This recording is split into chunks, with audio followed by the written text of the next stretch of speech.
Have you ever wondered why New York is called the Big Apple, or why Chicago is known as the Windy City? These city nicknames aren't just random. They often hide surprising stories. Today we're looking at 10 US cities with the strangest nicknames and the history that made them stick. Which one do you think is the weirdest? First up, New York City, known worldwide as the Big Apple. The nickname wasn't originally about fruit or city life. In the 1920s, horse racing circles used the Big Apple to mean the biggest prize. New York racetracks were the ultimate destination, and the phrase stuck. Decades later, jazz musicians and tourism campaigns turned it into the nickname everyone knows today. Next, Chicago, called the Windy City. Most people think it's about the blustery winds coming off Lake Michigan, but the truth is stranger. In the late 1800s, rival cities like Cincinnati used the phrase to mock Chicago's long-winded politicians, who were full of hot air. The weather can be gusty, sure, but the nickname really came from politics, not the breeze. Moving on to Las Vegas, Sin City. It's easy to see why. From gambling and neon-lit casinos to its wild nightlife and reputation as a place where rules don't matter, Las Vegas earned this nickname by embracing its image. The city even leans into it with its marketing. What happens in Vegas stays in Vegas. Few nicknames are as perfectly matched to a city's character as this one. Next up is Detroit, Motor City. At the start of the 20th century, Detroit became the birthplace of the American auto industry. Henry Ford introduced the assembly line here, making cars affordable for everyday people. Ford, General Motors, and Chrysler all had headquarters in Detroit, cementing its identity as the city that put America on wheels. Even today, the nickname still defines its legacy.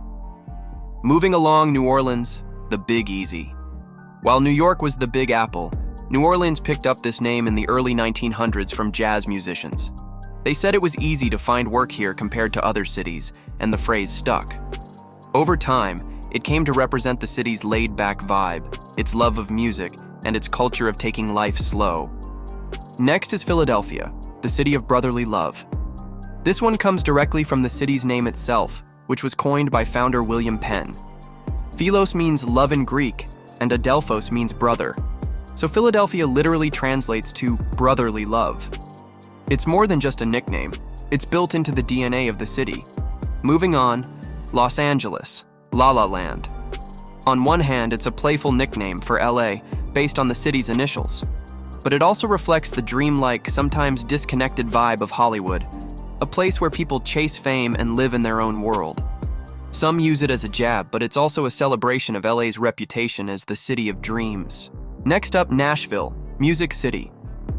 This nickname dates back to the 1800s, when the Fisk Jubilee Singers, a gospel group from Nashville, performed in England for Queen Victoria. She said their voices must have come from Music City.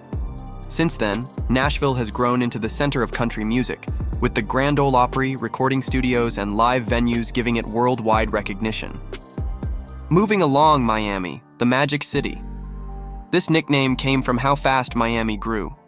In the early 1900s, developers promoted it as a miracle of modern expansion. What was once a small settlement exploded into a booming city seemingly overnight. Even today, people use the Magic City to describe Miami's energy, its nightlife, and its ability to reinvent itself. And finally, Seattle, the Emerald City.